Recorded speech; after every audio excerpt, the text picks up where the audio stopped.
Tere siis, mina olen Kalmer ja räägin ma täna teile, et kus on raha, mis ma olen leidnud ja kus ma olen näinud siis, et raha põletatakse tuhandetes ja tuhandetes eurodes.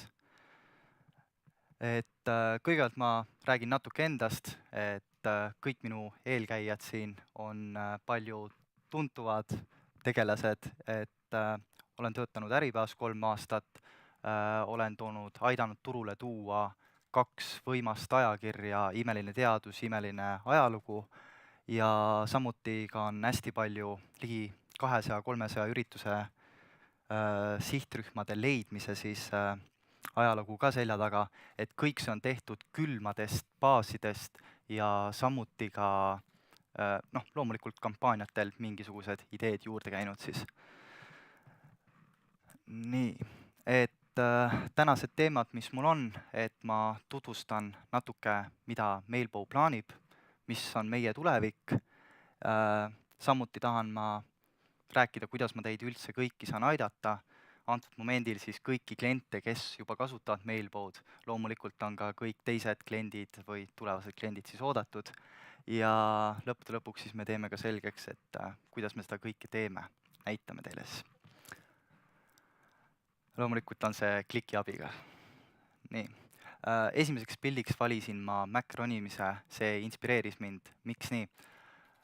Mailbow's oleme pannud kindla eesmärgi jõuda kõrgele ja teha seda koos meie klientide abiga. Nüüd väga tähtis roll ongi tegelikult klientidel, kes on nõus oma andmeid üldse jagama meiega ja mida me saaksime trackida ja samuti ka me õpime kõigest sellest, õpite teie ja õpime ka meie, et suured eesmärgid on alati võimalikud, kui me paneme suure tähelepanu sinna ja investeerime loomulikult. Kuidas me seda teeme, on see, et Mailbow hakkab siis pakkuma analüütikat, kasutades klikki, ja me oleme loonud standardset graafikut, seepärast et me teame kõiki andmeid, mida ühte emaili välja saatmisel me saame. Et põhimõtteliselt me näeme ära kõik klikid, view'd, samuti ka mitteaktiivsuse, mis on äärmiselt oluline, ja siis oleme hakanud mõõtma ja pannud erinevatesse dimensioonidesse ja saanud tulemused, kus me näeme ära, mis kohad on nõrgad, mis kohad on tugevad. Samuti on ka erilahendusi meil klientidel, kokkulepped on erinevad ja kõike ei saagi mõõta niimoodi, tähendab, nagu te teate, kes kasutab Mailbow'd, siis olukord on selline, et loomulikult meie ei näe teie raha või kasumit antud momendil, mis te tuleb sealt klikkide tagant. Praegult mida me mõõdame, on klikid ongi, ja see on nagu kõige suurem nagu siis selline müüvam asi turundusisikule. Ja need graafikud annavad teile siis parema arusaamise, mis teil toimub, see kõik on laivis. Samuti te näete ära kohad, kus on rahaline kaotus selge, näete ära kohad, kus võiks võita raha, kus peaks võib-olla tootmises natuke juurde push ima, kuskilt natuke ära lõikama.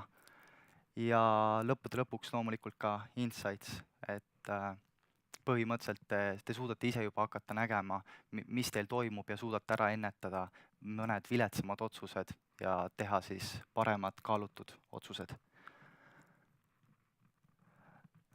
Panin siia ühe vinge pildi, nüüd graafika on sellel natuke viletsavõitu, aga tahtsin, nagu Harri ka ütles meile just, et meil on olukord on selline, et hästi palju kliendid hakkavad ise looma mingisugust analüütikat ja statistikat.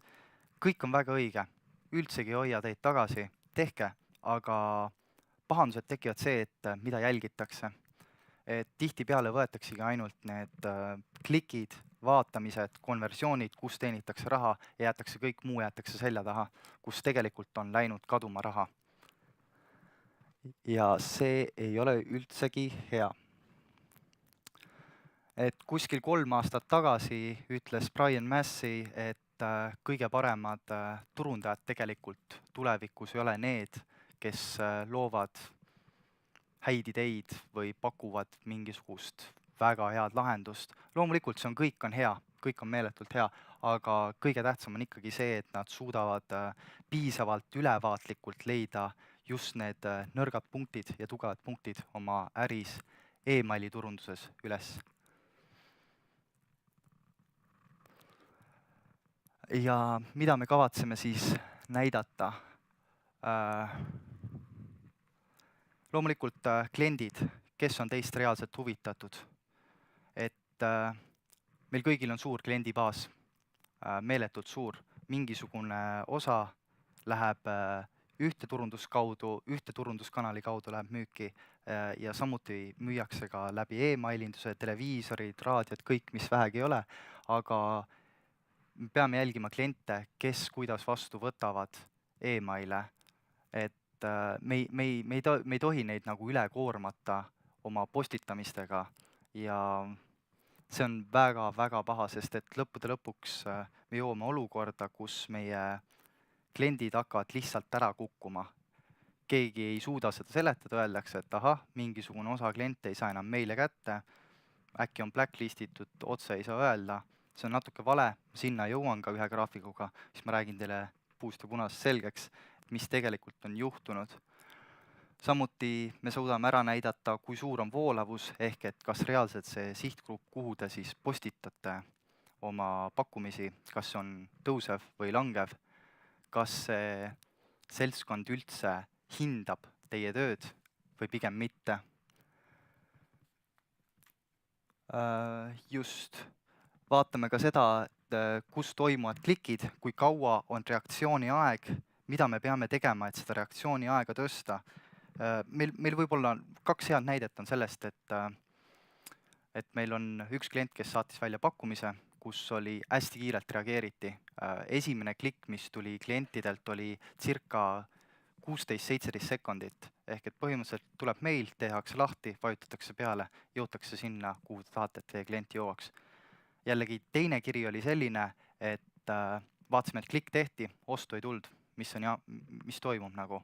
Et kõik on samamoodi, me oleme samamoodi planeerinud nagu eelmine kordki, et peaks sama hästi andma sama hea tulemuse, toode oli natuke erinev, okei. Aga tuli välja see, et põhimõtteliselt hommikul avatud kiri tehti lahti, vaadati, loeti läbi, kuid see vajas natuke rohkem kaalumist, otsustamist. Ehk kõik sõltub ka teie toodetest, kui kaua klient reaalselt vajab otsuse või ostu tegemiseks siis. Et need otsused ei tule kiirelt, kliendid tahavad mõelda, laske neil mõelda.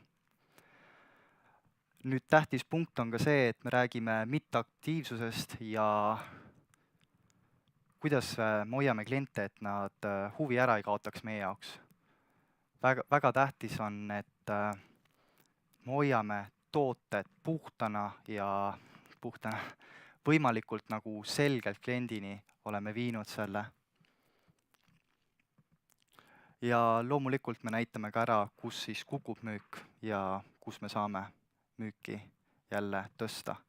Ja meil tekivad ka mingisugused mustrid, kus me näeme ära, mida kliendid on teinud ja samamoodi nagu Marko ennem ütles, et Facebookil on selline lahe asi, et otsib üles kliendid, kes on täiesti sarnase profiiliga, samuti suudab Mailbow seda teha, kasutades klikki.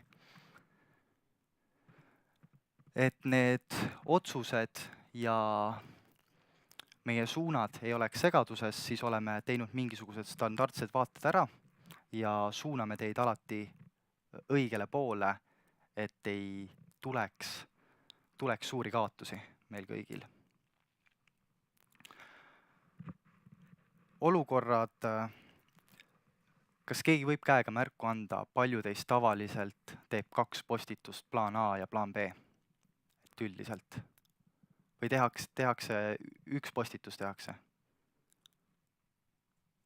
Tavaliselt 1 postitusega, jah? Et vaatasime kliente ja jõudsin järeldusele, et üldiselt tehakse nagu heatahtlikult, tehakse kindlasti see otsus, et teeme nüüd postituse ära, sest kõik on tavapärane käitumine ja sellega nagu tegelikult ei tehta kõige paremaid otsuseid kindlasti sinu ettevõttele.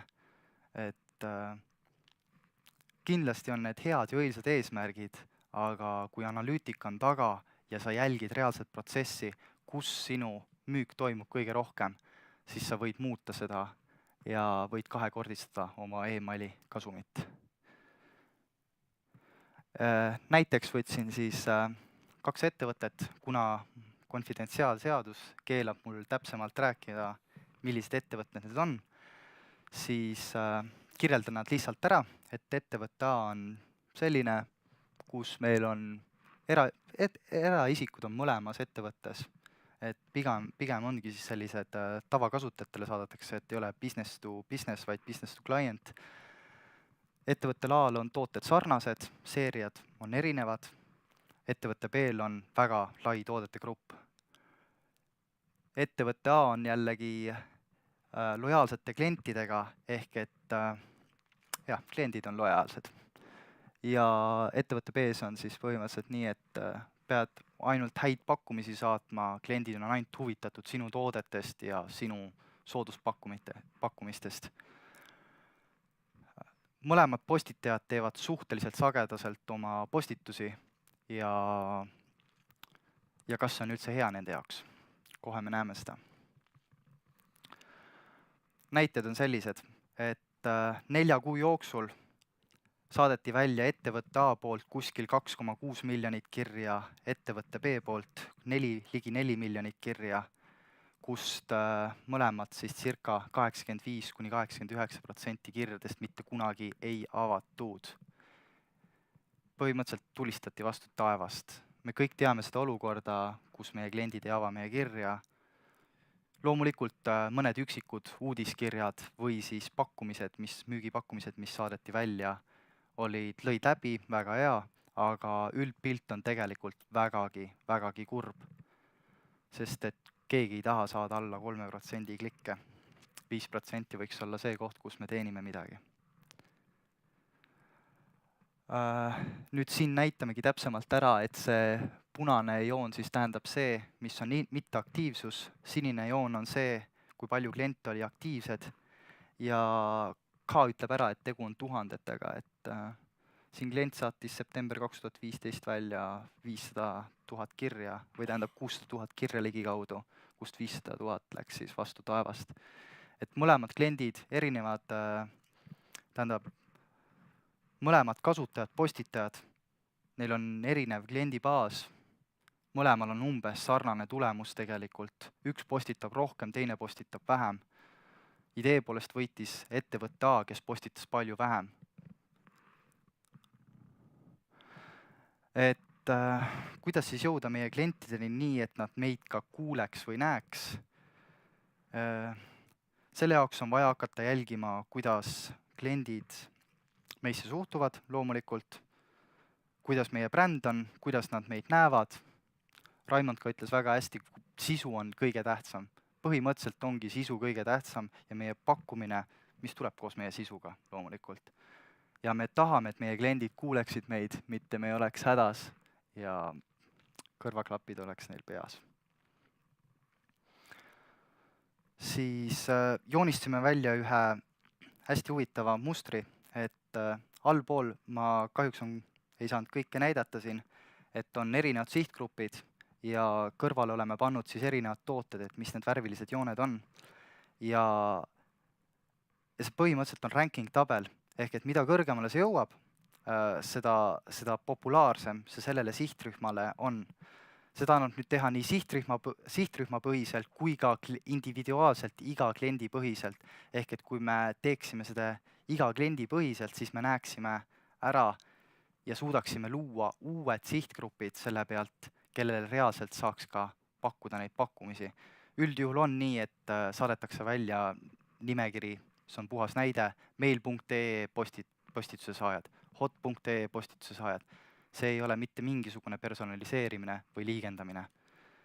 Selle kaudu on juba võimalik reaalselt klientidel, kellel on huvi, pakkuda neile seda, millest nad on huvitatud.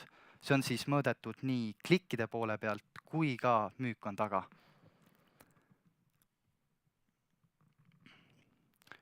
Samuti vaatasime seda, et millised päevad töötavad kõige paremini.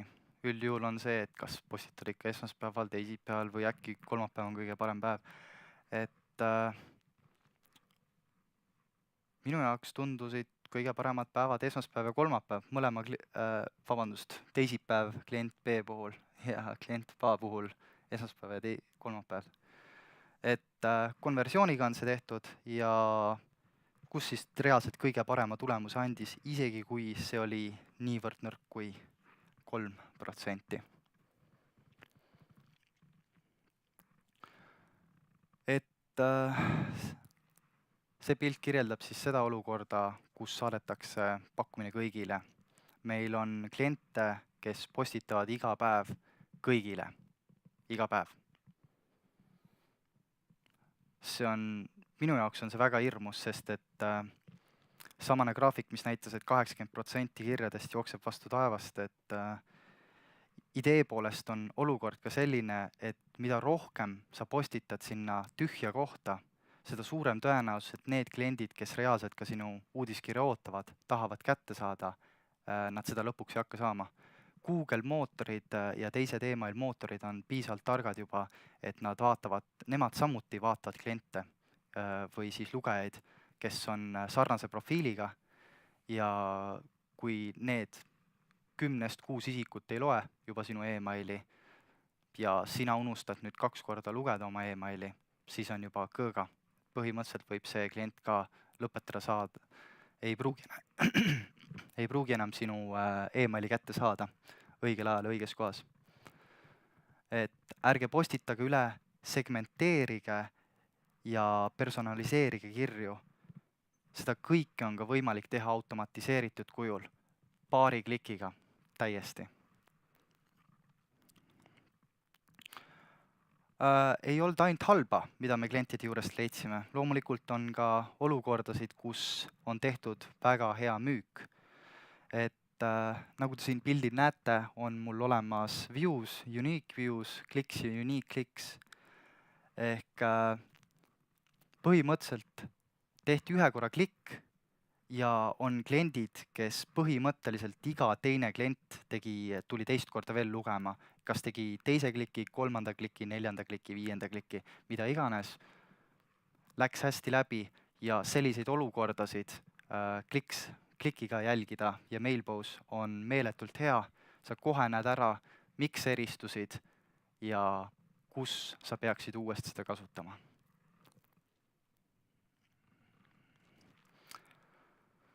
Kõik need otsused ei tasu teha ise. Siin tulebki meil tegelikult appi Klikk ja Harri suurepärane programm, millega on siis reaalselt võimalik visualiseerida ja näidata kõiki andmeid, mis teil on olemas ja mis teil toimub emaili turunduses. Kas keegi teab, mis mehega on tegu?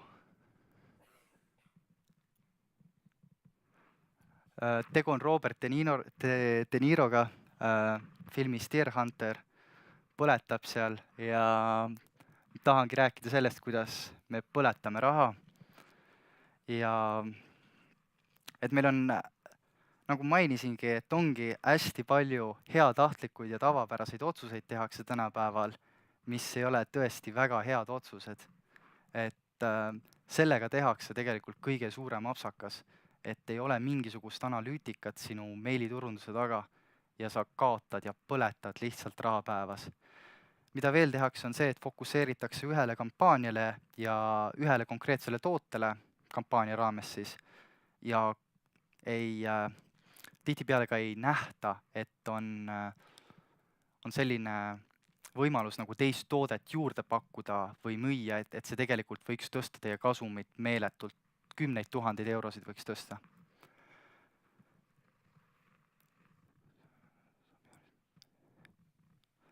Siis on meil veel kliendi ajalugu. Kliendi ajaloos me saame teha väga täpsed graafikud ja mustrid, mis on siis väga sarnased teistele klientidele ja kui me kaasame need, siis me võime näha tegelikult, et postitamisel, uue sihtrühma loomisel või grupi loomisel me võime reaalselt tõsta oma lugejate arvu circa CA 5, 6, 7% kohe kindlasti. Klikkide arv, see on juba, oleneb kõik sisust. Segmenteerimine ja personaliseerimine on asi, mis unustatakse teha kindlasti. Ja üks asi, mis ma veel märkasin, oli see, et kindlasti hästi paljudel ettevõtetel on mingisugused boonused, mingisugused lisaväärtused, mida me pakume klientidele. See on väga hea, kuid mida tehakse valesti, on see, et üldjuhul ka siin on jäetud see personaliseerimine tegemata.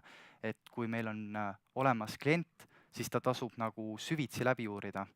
Et pigem siis mitte nii, et võtad ühe kliendi, vaid pigem siis võtad kliendi tüübi ja võtad grupi, massi. Ja kui mass saab nagu võrreldud ja segmenteeritud, personaliseeritud, siis neile teha mingisugune pakkumine ja vaadata ja õppida selle pealt. Kõige parem õppimine ongi see, et me teeme need liigutused ise läbi ja saame tulemusteni.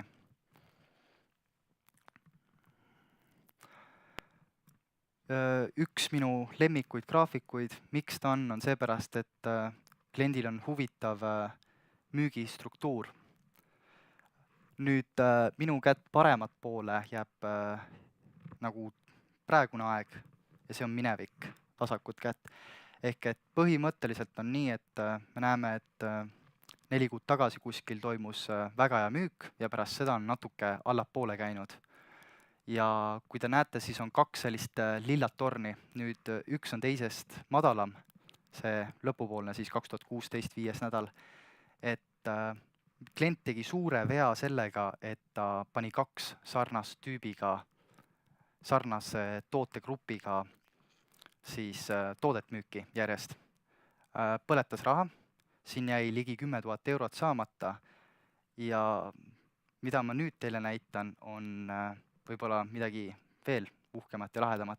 Ma võtsin ühe joone sealt, selle pisikese sinise ja see oli kõik tehtud nüüd Harjumaal ja vaatasin ka ladu.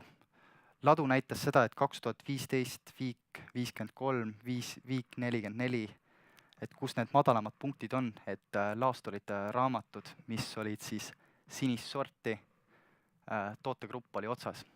Et põhimõtteliselt kliendil ei olnud lihtsalt laos piisavalt raamatut, et edasi müüa ja tal jäi saamata kuskil circa 6000 eurot. See on väga paha. Ja see on ainult üks siis tootegrupp, ehk ma olen selekteerinud välja, et see mustrid oleksid, ehk et mustreid ei oleks nii palju, siis ma olen välja selekteerinud mingisugused paremad ja tugevad näitajad. Samuti siis ka eelmist graafikut kirjeldav on ringi sees on näha väikest sinist muumukest, sinine siis selgitab ära koht, mis või toode, mis reaalselt müüs, kuid ei jõudnud edasi minna ja siis on 4 väikest pallikest veel, millega oleks võinud klient samaaegselt oma kampaania aegselt vaeva näha, et tulemust ja raha tõsta.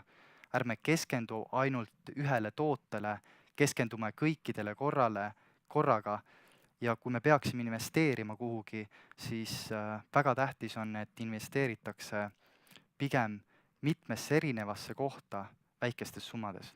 See on kindlasti targem otsus, kui laristada kõik ühte kohta. Kui peaks midagi vastu taevast minema, siis ei olegi sealt enam mingit tagasitulekut.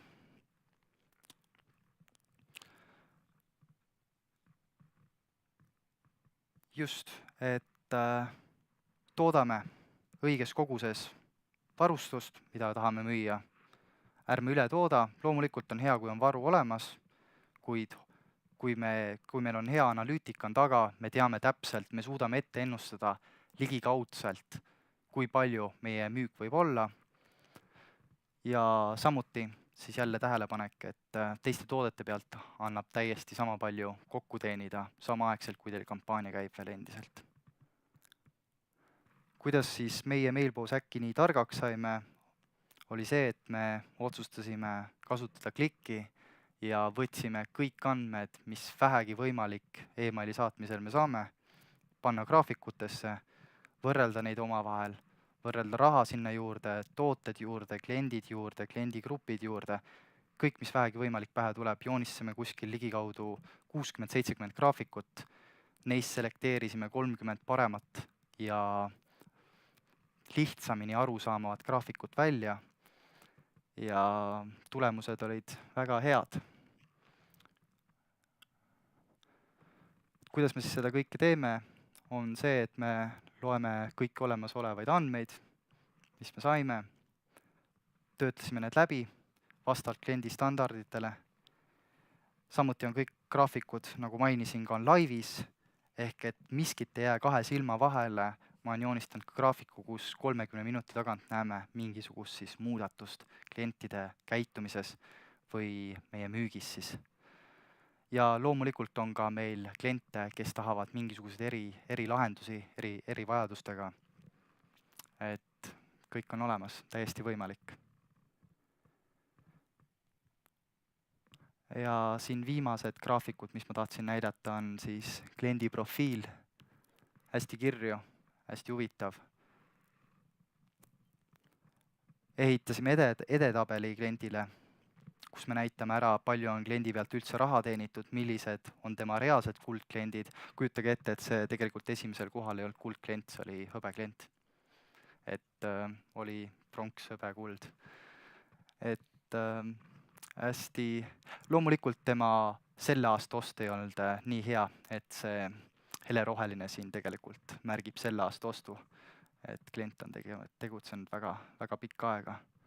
Samuti näeme ka ära valusad kohad, kus kliente kaadati oma postitustega, et ligikaudu 5000 klienti kaadati või blokeeriti ära emaile lihtsalt 1 kuu jooksul ja siis suudeti see kuskil 4 kuuga tagastada. Et see ongi nagu selles mõttes ohtlik koht, et 1 kuuga me võime põletada oma kliendi andmebaasi niivõrd valusalt, et sellest toibuda võib võtta mitu korda pikemalt aega siis. Ja lõppude lõpuks tahtsin siis näidata veel, millised tooted hästi huvitavalt müüsid ja millised tooted erinevaid klikke sai. Et punane ütleb ära, et kliendid klikkisid rohkem kui 10 korda. Koht, kus on huvi. Ühekordsed klikid, okei. Aga mitu klikki, kas punkt 1, seal on äkki lingi viga, miks keegi pidi mitu korda klikkima, või punkt 2 on reaalselt see, et kliendil oligi huvi ja tehti mingisugune ost või sooviti midagi.